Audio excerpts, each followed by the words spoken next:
camera DC.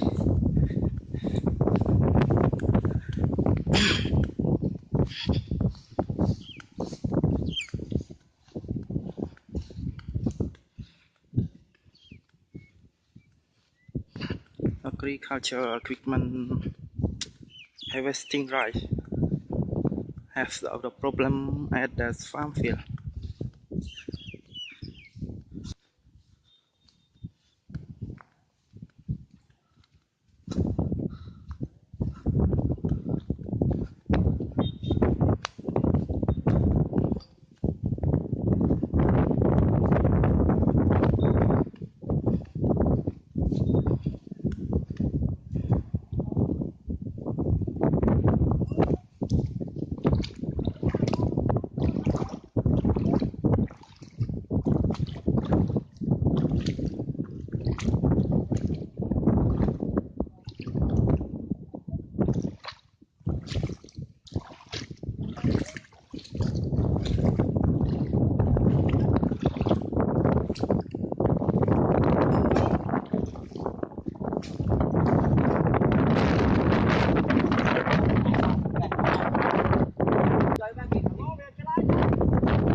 Thì tôi chết hai hết đấy.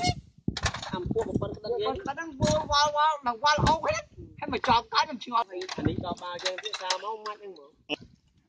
Quán dài đã thế nào không? Ai tha cái chỗ hao, thế thật lớn cái đó. Nó tha cái chỗ hao luôn. Rồi mà. Chơi. Đi cái với em. Alo là hao đâu đó. Ủa ấy hết mày cô cháu là lố. Chơi cái em kia láng bạo rồi. Nó à đi, đi còn đang mấy đã thôi ra kết rồi.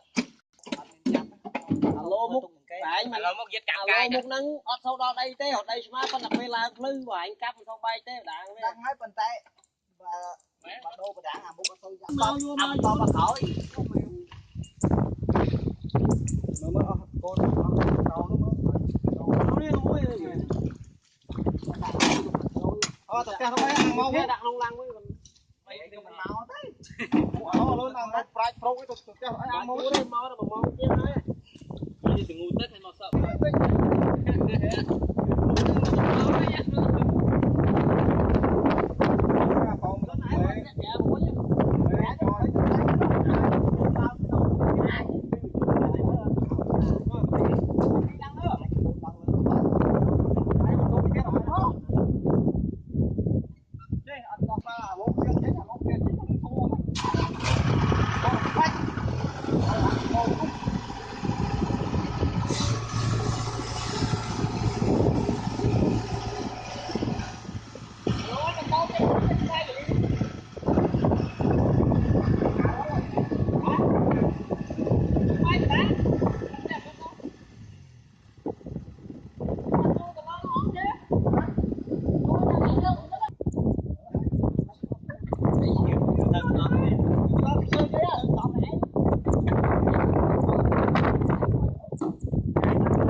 hửng á, đây hửng á.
Luôn cả đang đi với chốt đi đấy rồi chạy chốt đó mà nó chết cái ra ơi đã theo đua đâu.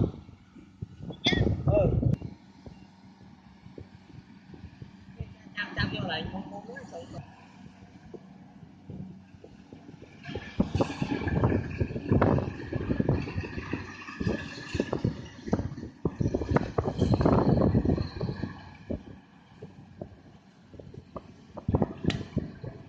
Mấy giờ đi đâu luôn.